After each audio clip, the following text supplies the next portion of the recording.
Vous savez, quand on a commencé à parler des placements, là,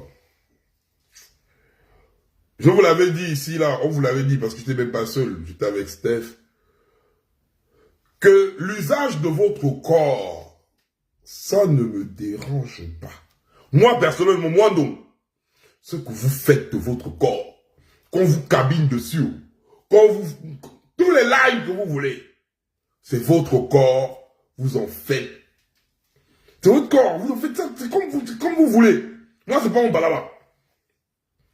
Moi, ce que je n'aime pas, c'est miroiter et entraîner les jeunes à faire cela.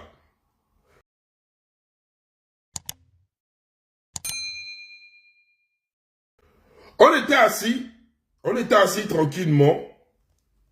On se disait que, ouais, toujours quand nous on parle, on raconte de la bouillie, on raconte du n'importe quoi, c'est atteinte à la vie privée, on n'a rien à faire de nos vies, on parle des choses des gens, d'autres viennent me dire, oh, tu n'es plus activiste, et là on aussi est larme.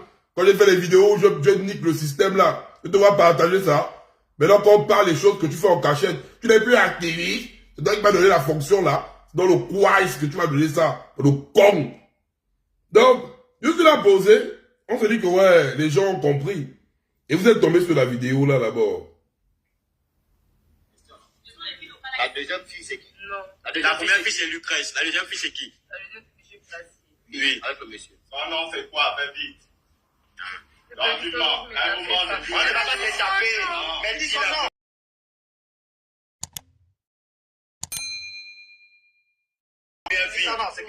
C'est qui la deuxième personne? La deuxième personne que tu as placée avec le monsieur, c'est qui? La deuxième personne que j'ai placée à l'Ukraine, au Oui, tu connais le nom. c'est Chafeli. Chafeli. C'est le même monsieur. Donc ça fait deux fois que. Donc ça fait deux fois.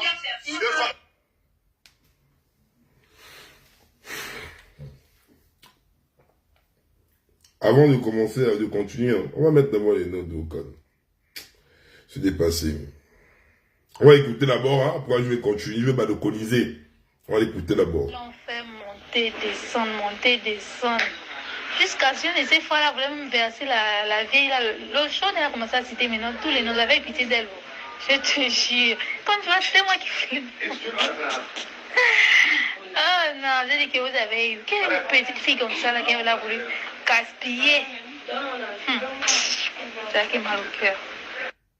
Ah, c'est passé chez moi, c'est moi qui est en train de filmer là, mais je n'ai pas posté ça sur Facebook. Parce que j'avais peur du coin d'espèce et tout. Donc, la fille, celle-là, la maman là, c'est la voisine d'une petite là. Son père, il est colonel ou bien un truc comme ça là. Il travaille en tout cas la police, il est haut gradé. Donc, elle avait déjà fait le plan avec sa mère. Sa mère avait déjà fait le plan avec la petite que la folle là voulait placer. Que la prochaine fois qu'elle t'appelle encore, qu'elle t'envoie les messages, tu me dis, comme ça on va faire le plan qu'elle vienne ici, là, sur place, venir te chercher. Donc la vieille maman là s'est fait passer pour une queen. Elle draguait la petite fille et tout. Oh non chérie et tout, je veux te voir, tu me plais, les trucs comme ça, les vagues comme ça. Mais après elle dit maintenant à la petite que non, voilà, j'ai un de mes crons qui t'apprécie. Je dis quoi et tout, elle avait déjà placé la petite avec un vieux papa. Un vieux, sa mère aussi, je pense que sa mère avait déjà mis le téléphone de l'enfant sur écoute. Donc elle a appelé comme ça là. C'est la mère qui a directement répondu. Elle a dit que je suis à la route, viens. Je pense que la mère n'a même pas parlé. Donc elle a dit ça, la mère est directement montée. Et en même temps aussi sa fille est sortie. Mais sa fille était chez le boutiquier. Donc elle s'est dit que la fille est partie voir la folle là, en question. Ah, il va à la route là-bas, c'est tous les parents. La maman que vous voyez en train de pleurer dans la vidéo là, elle s'appelle Abigail. Ses amis l'appellent Abi. Elle réside au Kala. Hein. Au Kala là-bas, c'est au Kala. Quand vous voyez la maman là en train de pleurer, ça se passe dans un game. Abigail en question, je vous avais toujours dit hein, que l'histoire des placements là, ça commence au quartier. Au quartier. Il y a souvent une bonne grande qui remarque une bonne petite. Donc, la petite en question, elle a entre 14 et 15 ans. Vierge. Elle ne connaît pas encore les choses de la bague. Donc, Abigail en question repère la petite. Elle prend la petite comme sa bonne petite. Genre, oui, elle encadre, elle parle des conseils, les ouais. Et à un moment donné, elle commence à quitter de la bonne grande qui envoie souvent la petite à poser des questions à la petite un peu intimes. Du genre, est-ce que tu es vierge? Est-ce que tu connais encore les hommes? Est-ce que tu connais déjà les hommes? Nanani, nanani, nanana. Mais heureusement que cette petite a sa mère. Et sa mère tombe, donc elle intercepte la communication. La maman, oisée, continue de parler avec Abigail. Donc elle parle avec Abigail. Donc Abigail se dit qu'elle parle avec la petite, mais elle est en train de parler avec la maman. Du coup, Abigail veut d'abord aller tailler l'enfant à l'école. Mais Abigail sait, c'est donc, je vais tailler la petite au school, il y a trop de gens, les gens vont me voir. Donc Abigail organise maintenant un rendez-vous avec la petite à 23 h. Mais ne sachant pas que tout ce qu'elle écrivait là, elle parlait avec la mère de l'enfant. Donc la mère a pris le téléphone, la mère a dit aujourd'hui, comme elle n'y est, aujourd'hui, je vais mener mes investigations. Donc la maman là s'est comportée comme Badocon Pierre Belmar. Elle a dit non, moi-même je vais gérer ça. Donc, elle parlait avec Abigail, elle parlait. Abi se dit que le gibier arrive. Le papa là a plus de 46 ans. Le papa en question. Donc, elle est partie prendre une petite du quartier qu'elle connaissait, qu'elle savait que la petite était vierge. Mais elle prend la petite là pour aller placer un papa de 46 ans. D'où la colère de la maman, parce que la maman est montée, elle a fait monter sa fille d'abord. Et elle est venue derrière, au lieu de rendez-vous, et bim, donc attraper en flagrant délit. Attraper quelqu'un en flagrant délit, c'est attraper quelqu'un, la main dans le sac. C'est du genre, tu veux voler le balcon, tu mets la main dans le balcon, tu tailles à milieu, tu fais voilà comme ça là. Donc, on taille à Abigail en flagrant délit. Déplacement. Suite à cela, ça pète, non? La mamaro commence à dire, tu amènes ma fille, là, pourquoi? Tu as fait quoi? Donc Abigail veut faire la ramène. Mais la mamaro, là, c'est une mamaro, genre inspecteur gadget. Elle dit, non. Tout ce que j'étais en train de te oise, là, tout, c'était avec moi que j'étais en train de expliquer, pas avec ma fille. Donc j'ai à tous les obus, là. Abigail, que bloqué, hein. Elle voulait d'abord nier. Et la mamaro a fait intervenir les frangins du Mapan. Et tout est venu, bam, on a commencé à la torche. En ce moment-là, Abigail est au Como. Elle est au Como. Les parents veulent négocier, nanani. Je vous ai dit, faites de vos corps ce que vous voulez. Faites de vos corps ce que vous voulez. Mais pourquoi entraîner les enfants? Donc, vous partez toujours avec les enfants, une petite vierge, pour emmener chez une personne de plus de 40 ans. Pour aller faire quoi à l'enfant là? C'est ça. Moi, je m'insurge à cause de ça. Je m'en fous quand vous devenez des bonhommes. Je m'en fous de ce qu'on prend un panja ou quoi. Moi, je n'ai rien à foutre. Mais quand vous prenez toujours les enfants pour entraîner les enfants, dans vos collègues, vous foutez les bagues partout là, ou on vous chie dessus. C'est ce qui m'énerve. Suite à cela, on va toujours avertir aux Gabonais. Les enlèvements ont recommencé. Les enlèvements ont recommencé. Les enlèvements ont recommencé. Oh. Les crimes rituels ont recommencé. La période électorale approche. On vous dit ça. Mais le Gabonais, tant que le problème ne frappe pas à sa porte, il se dit, moi ça me fait rire. Hein. Je vois certaines personnes, elles sont en train de rigoler. Oui, on met les témoignages de telle personne qui a eu à sauver telle personne, ou bien une mère qui a eu à interférer sa fille, ou bien tel machin. Mais le Gabonais, tant que c'est pas lui, tant que c'est pas les membres de sa famille, blague, les enlèvements ont recommencé, les élections approchent, les crimes rituels ont recommencé. Soyez vigilants, restez chez vous aux heures tardives, évitez d'aller dehors. Vous ne comprenez pas ça, mais si vous partez, quand vous allez die, moi le balcon chef, je vais rester à faire le live derrière vous, hein. Vous allez me donner du boulot. Quand vous allez vous couper les bails, vous couper les testos, ou vous mollez les clitoris là-bas. Ne vous inquiétez pas, vu que vous ne comprenez pas. On vous parle, oh je maîtrise, quand je maîtrise, vous bougez. Maintenant aussi, parce que c'est tout ça là est mélangé, c'est dans une balconisation assez spéciale. Les parents des missionnaires là, on a vu les deux petits fous là. Les deux petits fous impolis, quand même si c'est apparemment de l'Éternel. Hein. Deux petits fous là. Tu ne connais même pas leur nom, mais les deux petits fous là. Il y a certains parents qui disent, oui, certains parents et certaines personnes, oui, ils ont l'habitude de prendre pour exemple les personnes qu'on regarde sur les réseaux. Aïe, aïe, aïe, le Gabonais a toujours cette manie de décharger son manque d'éducation dans les mains de l'autre. Je vous ai dit, lors de mon post que j'ai eu à poser, l'éducation de base, la fondation, commence à la maison. C'est chez toi, en tant que père, mère. Tu commences à éduquer ton mouna chez toi. C'est le premier travail que tu dois commencer à faire. Nous voyons les parents des missionnaires. Nous, à notre époque, quand on terminait les cours, on arrivait à 18h. On jouait au foot un peu pendant 30 minutes. 19h, chez Maman Gâteau, on prenait les gâteaux Bédoum. On arrivait, avant de manger les gâteaux Bédoum là, tu bougeais te laver. Dès que tu te laves, tu t'assois, tu regardes tes dessins. 20h, tu lis un peu. 21h, tu dors. C'est comme ça qu'on était éduqués. On n'avait même pas le droit à 15 ans. Moi, c'est à 15 ans que j'ai commencé à changer, à attraper la télécommande et changer les chaînes de ma télé. Mais vous, aujourd'hui, à 10 ans, vous remettez l'enfant le téléphone. À 10 ans, vous ne vérifiez pas le contenu. Vos enfants deviennent des grands mastomanes.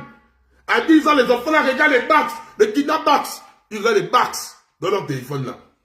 Les enfants sont abandonnés à eux-mêmes. Vous laissez Facebook éduquer vos enfants. Vous laissez la télé éduquer vos enfants à vos places.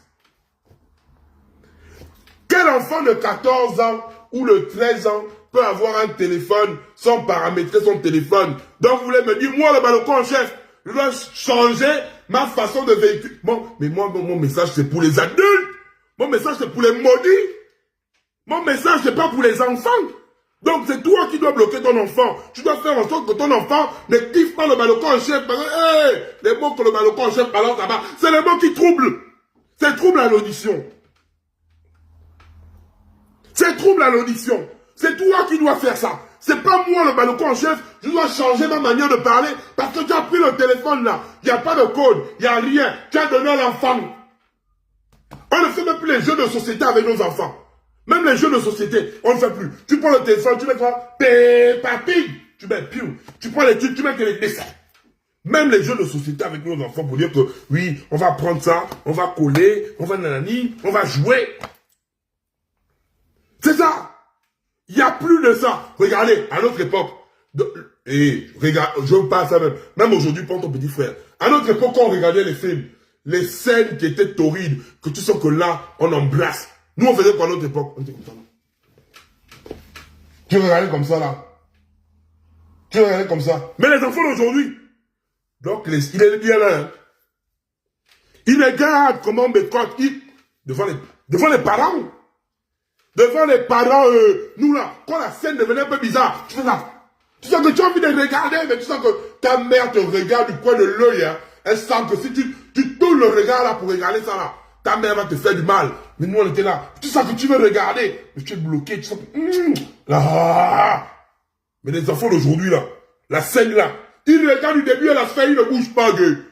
Nous on faisait même papa et maman les jeux de cuir là, avec les habits. Les enfants de maintenant là, ils ne font plus ça. Ils jouent la baille. Ils jouent la baille. C'est vous ne parlez pas. Vous laissez... Là, attendez. Tu es parent. Ton enfant sort des cours. Il a 14 ans. Il rentre à la maison à 22h, 23h. Tu veux qu'il acquiert quel type d'éducation? C'est moi le balcon, le chef doit venir l'éduquer. Hein. Ton sale quaïs. Balcon. C'est moi non. Donc je dois venir, je regarde d'abord mes problèmes, j'éduque d'abord les miens. Dans ma maison, mes mounas sont réglés à l'horloge. Voilà, j'éduque d'abord les miens chez moi, je ne suis pas venu là pour pallier à ton manque d'éducation que tu n'arrives pas à donner à ton enfant. Un parent n'est pas un démissionnaire. Un parent observe, contrôle les faits et gestes de son enfant. C'est la première chose, c'est ton premier taf. C'est ton premier taf. C'est ton premier taf que tu dois accomplir. C'est pas léguer ça aux gens. Tu lègues ça à la télé, tu lègues ça à l'ordinateur, tu lègues ça. Tu es démissionnaire. Tu es démissionnaire. Les petits d'aujourd'hui, là, ils connaissent déjà que le trou, là, on met. Ils connaissent tout. Ils connaissent tout. Mais si on continue à délaisser nos enfants comme ça, là, attendez, on va aller où? C'est pas mon travail, oh. C'est pas mon work, oh. Après mon travail, j'ai mes directs, j'ai mes enfants à m'entretenir ici, là. Si toi, tu n'arrives pas à suivre ton enfant, c'est ton problème, hein. C'est pas l'enfant. La personne qui va me dire que c'est ma charge, hein. Imbécile. Quand tu as joui là-bas, quand tu as joui pour me foutre la clope là, ou bien quand tu avais le comme ça, tu es là, ah, bébé, oui, aïe, oui, c'est bon, c'est là, j'étais avec moi. J'étais avec moi, non. Non. L'enfant, c'est pas seulement aller pisser dans le trou là. C'est pas seulement aller pisser dans le trou là. L'enfant là, c'est prendre ça, élever ça, surveiller ça. Et non mettre l'enfant pour donner le travail à d'autres personnes. Vous comprenez bien, non? Les crimes rituels ont recommencé. Déjà, faites très attention. Faites très attention. Je vous le dis et je vous le répète. Faites très attention. Vous n'êtes pas là. Aujourd'hui, là, tu peux être dans mon live, là, en train de blaguer, en train de rire, en train de mettre des smileys. Mais demain, tu peux te retrouver dans la voiture bizarre. Il n'y a plus de loisir. Comme a eu à dire un frère qui a écrit là. Mais, vous savez, hein, vous savez, un parent doit s'adapter par rapport à la situation du pays. Oui, il n'y a plus de loisirs, certes. Mais tu peux orienter. C'est ça, c'est l'adaptation. Tu orientes le comportement de ton enfant. Mais nous faisions lire. Tu étais fatigué comme ça. L'été, les vacances et l'été. Et quel été, hein, quand tu vis en France, c'est bien. Non, nous, c'était les grandes vacances. Les grandes vacances, il y avait toujours un bouquin. On disait que tu dois d'abord lire le bouquin là, avant de sortir jouer. Les gars, ne faites pas comme si on n'a pas eu ça. La majorité maintenant des pères là, c'est les gens comme nous. On a eu ce type d'éducation. Nos parents nous prenaient les bouquins. Tu sens même que quand tu pars pendant les vacances, tu es même en boule. Parce que la maîtresse, ça va vous donner les bouquins. Et quand tu avais ton père ou ta mère qui te suivait derrière, elle te disait, tu me lis le bouquin là, tu me fais le résumé du bouquin là, avant de sortir jouer. L'enfant est conditionné. Tu as mal au cœur. Les enfants des autres qui ne sont pas surveillés sont en train de se pavaner à gauche, à droite. Toi, tu es là seulement en train de lire. Tu sens que tu as mal. Mais c'est un mal pour un bien. C'est un mal pour un bien. Parce que pendant que les autres sont en train de s'embrouiller, toi, tu es en train de bourrer ton cerveau de connaissances. Hein? C'est comme ça. Quand tu veux éduquer ton enfant, tu n'as pas besoin, même dans ta maison, tu crées des loisirs avec ton enfant. Tu joues avec ton enfant. Il n'y a pas les terrains de faute. Ta petite terrasse, tu prends un petit loisir, tu fais les passes avec ton enfant. Tu apprends ton enfant, tu guides ton enfant. C'est un enfant. Tu peux faire, regardez, le transfert du téléphone au bouquin. C'est facile, c'est un enfant. Tu vois, du téléphone au bouquin, tu dis non, téléphone là. Il faut un âge. Tu mets ça à côté. Tu dis ça là, lis. Et pour prouver cela, tu prends ce livre, tu commences à lire ça avec ton enfant. Hein? Je vais vous apprendre. C'est ça, hein? C'est un enfant. Tu prends la lecture là. Le transfert des deux là, c'est facile, hein? Il suffit que toi-même, tu t'engages. Maintenant, si toi-même, tu n'aimes pas la lecture. Toi-même, déjà, je n'aime pas la lecture. La lecture te fatigue. Tu penses que ton enfant, tu l'abandonnes comme ça, que ouais, tu ne veux pas faire ça. Non, tu prends ça avec ton enfant, vous lisez. Et après, tu dis, bon, là, tu iras bien, non? Prends le bouquin là, tu me fais le résumé dans une semaine. Tu verras. Tu verras. Donc, c'est pas, si l'éducation de ton enfant est ratée, c'est à cause de toi. Mets ça bien dans la tête, hein? C'est pas les gens du dehors qui vont venir éduquer ton enfant. C'est pas les gens du dehors qui vont venir dire à ton enfant ce qu'il doit faire. Si son éducation est bonne, c'est à cause de toi. Tu as été démissionnaire. Bon, moi je go. On va apprendre mon fils l'espagnol.